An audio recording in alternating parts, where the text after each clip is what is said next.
Hello बच्चों, आज हम इस वीडियो में ऊर्जा के पिरामिड के बारे में चर्चा करेंगे। ऊर्जा का पिरामिड क्या है? तो विविध पोषण स्तरों की ऊर्जा के संचय की कल्पना को समझने के लिए जो खींची गई रेखाकृति होती है उसे ही ऊर्जा का पिरामिड कहते हैं। खाद्य श्रृंखला के स्वरूप में सजीवों की परस्पर अंतःक्रिया चालू रहती है और इन अंतःक्रियाओं में ऊर्जा का हस्तांतरण होता है। जब भक्षक उत्पादकों को भोजन के रूप में खाते हैं तो उस समय प्रथम पोषण स्तर से द्वितीय पोषण स्तर की ऊर्जा संक्रमित होती है, परंतु पहले के पोषण स्तर से प्राप्त संपूर्ण ऊर्जा का हस्तांतरण नहीं होता। सजीव अपनी जीवन क्रियाओं के लिए जो भी ऊर्जा प्राप्त होती है उसके कुछ अंश का उपयोग करते हैं।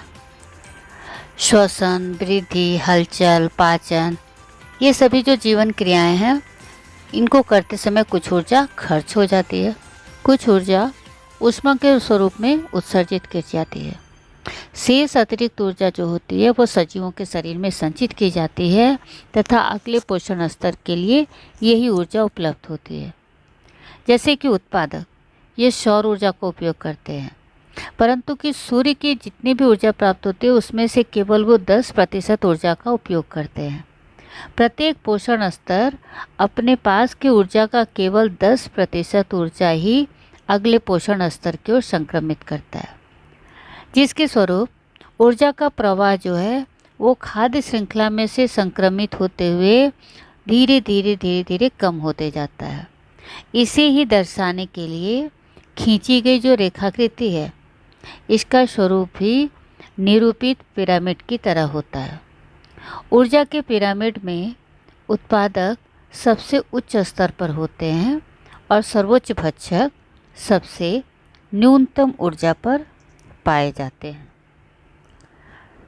पारिस्थितिक पिरामिड यह संकल्पना सर्वप्रथम चार्ल्स एल्टन नामक ब्रिटिश वैज्ञानिक ने 1987 में ब्रिटेन स्थित बियर द्वीपों के टुंड्रा परितंत्र का अध्ययन करके स्पष्ट की। इसीलिए इस पिरामिड को अल्टानियन पिरामिड भी कहा जाता है। ऊर्जा के पिरामिड में सजीवों की संख्या निम्न स्तर से उच्च स्तर की ओर कम होते जाती है। सर्वोच्च भक्षक की मृत्यु के बाद उसके मृत शरीर का विघटन करने वाले जो विघटक होते हैं उनको ये ऊर्जा प्राप्त हो जाती है। जैसे कि फफूंदी और सूक्ष्मजीव ये मृत प्राणियों के शरीर का विघटन करते हैं, इनको विघटक कहते हैं। मृत अवशेष से भोजन प्राप्त करते समय विघटक उसका रूपांतरण सरल कार्बनिक पदार्थों में करते हैं। तो ये कार्बनिक पदार्थ जो हैं वो हवा में, पानी में और मिट्टी में फिर से मिल जाते हैं और यहाँ से ये घटक फिर से वनस्पतियों के द्वारा अवशोषित किए जाते हैं और आहार श्रृंखला में प्रवाहित होते रहते हैं। अर्थात आहार श्रृंखला में पोषक पदार्थों का प्रवाह चक्रीय होता है। लेकिन क्या ऊर्जा का प्रवाह भी चक्रीय होता है? तो आइए देखते हैं। किसी भी परितंत्र में ऊर्जा का मुख्य स्रोत सूर्य है। हरी वनस्पतियाँ कुछ ऊर्जा भोजन के रूप में संग्रहित करती हैं। विघटकों तक पहुँचने के पहले यह ऊर्जा एक पोषण स्तर से दूसरे पोषण स्तर में प्रवाहित की जाती है।